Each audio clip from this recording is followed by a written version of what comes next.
classmates, welcome to International Microeconomics. Today we will learn Section 4 in Chapter 10, the European Central Bank. We will focus on two questions, key features of the ECB and the criticisms of the ECB. First, key features of the ECB. The European Central Bank is located in Frankfurt. For economists, central banks have a few key features. To sum this up, we may ask, what policy instrument does the bank use? What is it supposed to do and not to do? How are decisions on these policies made given the bank's governance structure? To whom is the bank accountable and subject to that? How much independence does the bank have? For the ECB, the brief answers are as follows. Instrument and goals. The instrument used by the ECB is the interest rate at which banks can borrow funds. According to its charter, the ECB's primary objective is to maintain price stability in the euro area. Its secondary goal is to support the general economical policies in the community with a view to contributing to the achievement of the objective of the community. Forbidden activities. To prevent the use of monetary policy for other goals, the ECB may not directly finance member states' fiscal deficits or provide bailouts to member governments or national public bodies.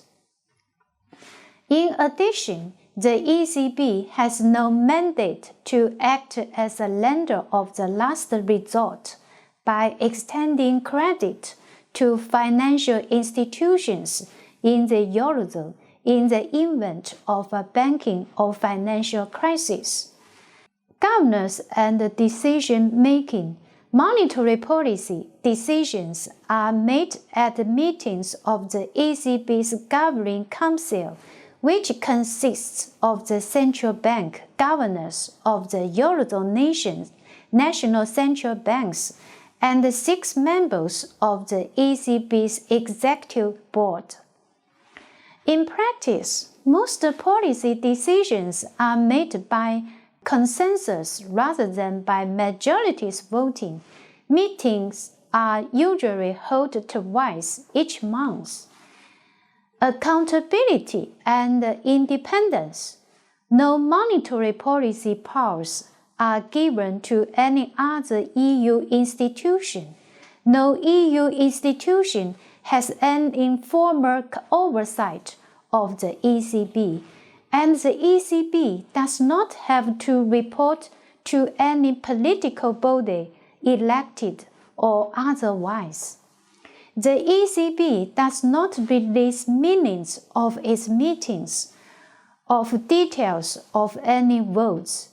But in 2015, it began to publish accounts of its meetings.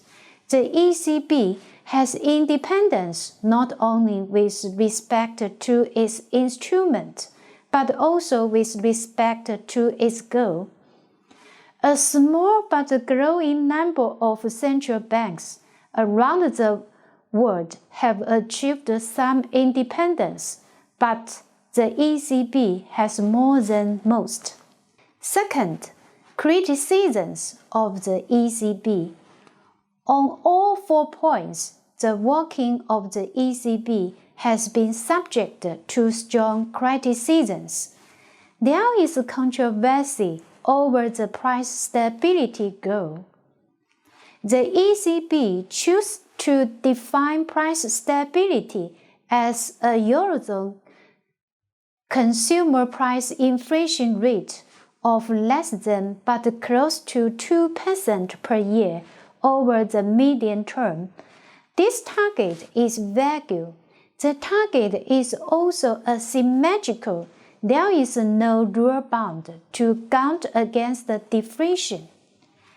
A characteristic that becomes a particular worry as inflation rates fell toward zero during the Great Recession following the global financial crisis of 2008. As global real interest rates have fallen to record low levels in recent years, the ECB, like other central banks, also now faces a much lower level for its neutral policy rate, which leaves little room for downward easing without hitting the zero low bound for nominal interest rates. Another problem with the ECB's choice of a low inflation target. There is controversy over having only price stability as a goal.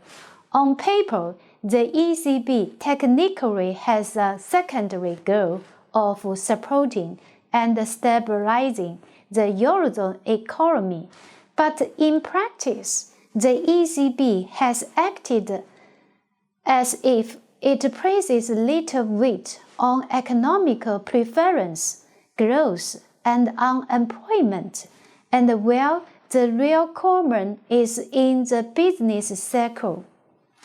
In this area, the ECB's policy preferences are different from those of the U.S. Federal Reserve, which has a mandate from Congress not only to ensure price stability, but also to achieve full employment. The ECB's early obsessive focus on money and prices was thought to reflect a combination of its Germanic heritage and its relative lack of long-term reputation. There is controversy over the ECB's way of conducting policy to achieve its goal.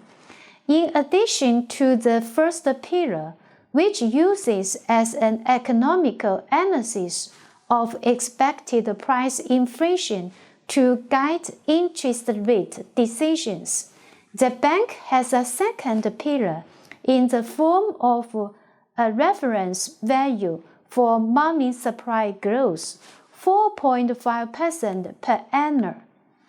However, a fixed money growth rate can be consistent with an inflation target only by chance.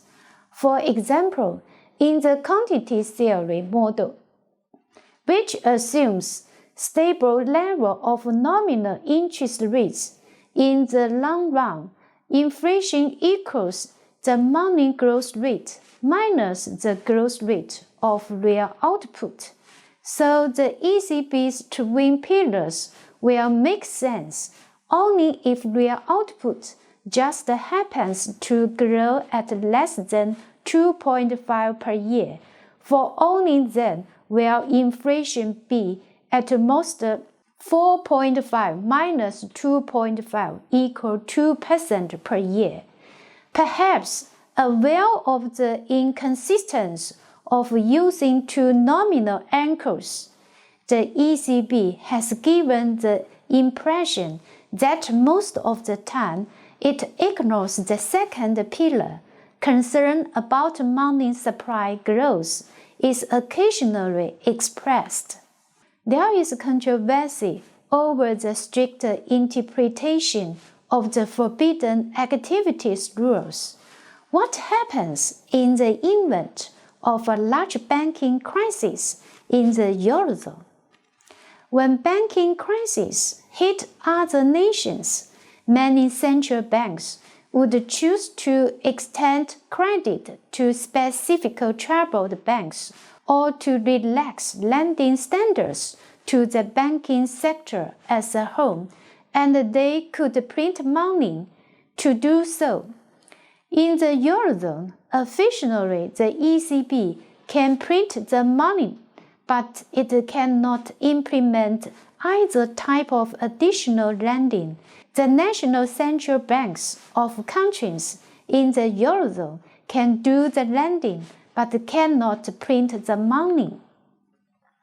National central banks can devise limited local credit facilities or arrange private consortia to manage a small crisis, or they can hope for fiscal help from their national treasuries. Big crises could therefore prove more difficult to prevent or contain. There is controversy over the decision-making process and the lack of transparency. Votes are not formally required, and no words of any kind are reported. Consensus decisions are preferred, but this may favor the status quo, causing policy to lag when it ought to move. Meanings are recorded but can be kept secret for 30 years, and their level of detail is not known. Some parts of meetings are private without any record being kept at all. Insistence on having all 19 central bank governors place the 6 executive board members on the council leads to a very large body. Consensus can be hard to achieve, which in turn can make prompt action difficult to take. This design will become even more cumbersome should even more countries join the euro, but the structure of the council is set in the Maastricht Treaty and is impossible to change without revising the treaty. There is controversy over the ECB's lack of accountability because so much of its operation is secret and it answers to no political masters. Some fear that people in the Eurozone will conclude that ECB lacks legitimacy. Although the EU is a collection of democratic states, many of its decisions are made in places that are far from the people in these states. Many EU bodies suffer a perceived democratic deficit, including the work of the unelected Commission and the treaties pursued at the intergovernmental level with no popular ratification and little consultation. The ECB can appear to be even further removed at a supergovernmental level.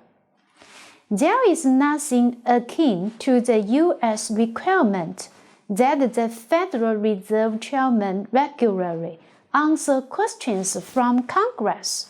Rather, the ECB has a more informal dialogue and consultations with the Council, Commission, and the Parliament. In response, the finance ministers of the Eurozone have gone up to form the Eurogroup, which meets and opines about what is happening in the Eurozone and what the ECB is or should be doing. Occasionally, national heads of governments weigh in to attack the ECB's policy choice or to defend them, along with the EU's Commissioner for Economical and Monetary Affairs. Heads of government can make pronouncements and lobby, but they can do little more unless a treaty revision places the ECB under more scrutiny. That's all for today. See you next time.